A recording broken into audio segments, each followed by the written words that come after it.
আসসালামু আলাইকুম।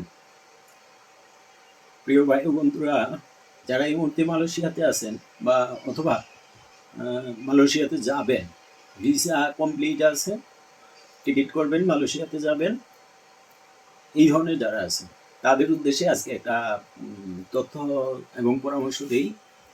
আসলে সকলের টার্গেট এবং মালয়েশিয়াতে যারা সিরিয়াসলি আমি আরেকটা কথা বলি, যারা মালয়েশিয়াতে কলিং আছে তাদের মধ্যে অনেকের উদ্দেশ্য আছে যে মালয়েশিয়ার বাইরে যাওয়া, তার মানে ইউরোপ বা যে কোনো ডেস্টিনেশন, বলকান, তুরস্ক, এই আপনার এই সার্বিয়া, মন্টিনিগ্রো, বসনিয়া, এই আলবেনিয়া, এই ধরনের কান্ট্রিগুলোতে যাওয়ার জন্য অনেকের একটা প্ল্যান থাকে, ইচ্ছা থাকে মনের মধ্যে, কিন্তু আসলে যাওয়ার সুযোগ থাকে না।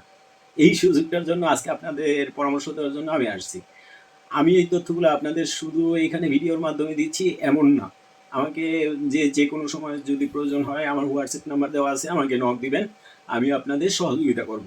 আসলে এই সহযোগিতা করার পিছনে অনেক বড় একটা কারণ আছে, সেটা হচ্ছে আমি আজকে প্রায় 4-5 বছর ধরে অনেকের থেকে অনেক সহযোগিতা পেয়েছি, যার কারণে আজকে আমি অনেক কিছু জানতে পেরেছি, আমি অনেক কিছু শিখতে পেরেছি। এবং বিভিন্ন পন্থায় কিভাবে নিজে নিজে আপনার ট্রাই করে আপনি নিজে নিজে সামনে এগোতে পারবেন, এক দেশ থেকে এক দেশে যাওয়ার সুযোগ তৈরি, অল্প টাকায় দালাল ছাড়া আপনি কিভাবে এক দেশ থেকে আরেক দেশে যেতে পারবেন, সেই সুবিধাগুলো সম্পূর্ণ ডিটেলস আমি আপনাদের তৈরি করে দিতে পারবো এবং আপনাদের পরামর্শ করে দিতে পারবো। আপনারা নিজে নিজে তৈরি করে নেবেন। এখন মূল কথায় আসি, সেটা হচ্ছে যারা মালয়েশিয়া কলিংয়ে থাকেন তারাও অ্যাপ্লাই করতে পারেন। মালয়েশিয়া থেকে কোন কোন এম্বাসিতে আপনি কি কি ডকুমেন্টস নিয়ে গেলে আপনি খুব সহজে ভিসা পাবেন, সেটা আমি বলে দিতে পারবো। এবং এম্বাসির যদি অ্যাপয়েন্টমেন্ট ডেট লাগে, ডেটও নিয়ে দিতে পারবো। এবং আপনি কোন কোন দেশে ওইখান থেকে যেতে পারবেন, তারপরে পরবর্তীতে সেই দেশের ভিসা লাগানোর পর আপনি ওইখান থেকে আবার কোন দেশে যাবেন, কিভাবে প্ল্যানিং করে আপনি সামনে এগোতে পারবেন। আপনার টার্গেট যদি সেনজেন হয় সেনজেন, যদি টার্গেট ইউএসএ হয়, ইউকে হয়, তাহলে কিভাবে কিভাবে আপনি এগোনো উচিত, সামনে আপনি পদক্ষেপ নেওয়া উচিত, আমি এই ধরনের পরামর্শ আপনাদের দিতে পারবো ইনশাল্লাহ। তবে যদি আহ, আমি সাধারণ মানুষ, আমি একজন ট্রাভেলার, আমি ট্রাভেল করতে ভালোবাসি, বিভিন্ন দেশ ঘুরি এবং ঘোরার অপেক্ষা আছে আমার মাঝে। এখনও পাসপোর্টে কয়েকটা দেশের ভিসা আছে। আমি ট্যুর করতে পছন্দ করি, ট্যুর করি। আমার এই রাস্তাগুলো যেমন জানা আছে, আপনাদেরও এই রাস্তাগুলো জানানোর জন্য আমি উদ্গ্রীব। আমি চাই আপনারাও এই ধরনের পন্থা অবলম্বন করে আপনাদের যে ফাইনাল ডেস্টিনেশন ওইখানে আপনারা পৌঁছান। এবং আপনারা আমরা জানি যে বাংলাদেশিরা আসলে কোথাও যাওয়ার জায়গা নেই বর্তমানে, সৌদি আরব আর মালয়েশিয়া ছাড়া একটা বাঙালিও কোথাও কোনো জায়গার ভিসা পায় না। সবার জন্য সব দরজা বন্ধ হয়ে গেছে।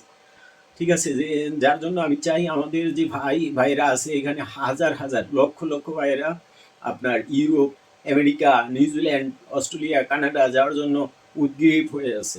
আসলে আপনার চেষ্টা করলে অবশ্যই যেতে পারবেন। তবে অত বড় রাষ্ট্রে নয়, ছোট দিয়ে শুরু করুন, অবশ্যই সাকসেস হবেন। এবং কিভাবে যাবেন, সবাইকে তো আর ভিডিওর মাধ্যমে সব কথাগুলো বলা সম্ভব না, এতে সমস্যা হবে। এই সমস্যা করতে চাই না, পার্সোনালি আমাকে নক করবেন, আমি আপনাদের ডিটেলস বলে দেবো ইনশাল্লাহ। তবে মালয়েশিয়া থেকে নতুন করে যারা মালয়েশিয়া যাবেন তাদের কি কি ডকুমেন্টস নিয়ে যেতে হবে এখান থেকে, সেটা বলে দিব। আর যারা ওইখানে আছেন কি কি ডকুমেন্টস আপনারা রেডি করে নিয়ে আপনারা এম্বাসিতে যাবেন, সেটাও বলে দিব। কোন কোন এম্বাসিতে আপনারা গেলে ভিসা পাবেন, অল্প টাকায় অল্প খরচে কিভাবে পাবেন, আমি টোটাল সব কিছু বলে দিব। আমি এই গত জুলাইতে আমি ওইখানে 21 দিন মালয়েশিয়াতে গিয়ে 21 দিন স্টে করছি। স্টে করাতে আমি বিভিন্ন এম্বাসিতে গেছি, অনেক এক্সপিরিয়েন্সও আমার হয়েছে ওই এম্বাসিগুলো ঘুরে। আশা করি ইনশাল্লাহ আপনাদের সহযোগিতা করতে পারবো। ওকে, সবাই ভালো থাকবেন এবং আহ, দোয়া রাখবেন আমার জন্য, যেন আপনাদের জন্য উপকারে আসি আমি। ওকে, আল্লাহ হাফেজ। আজকের জন্য এই পর্যন্তই। আসসালামু আলাইকুম।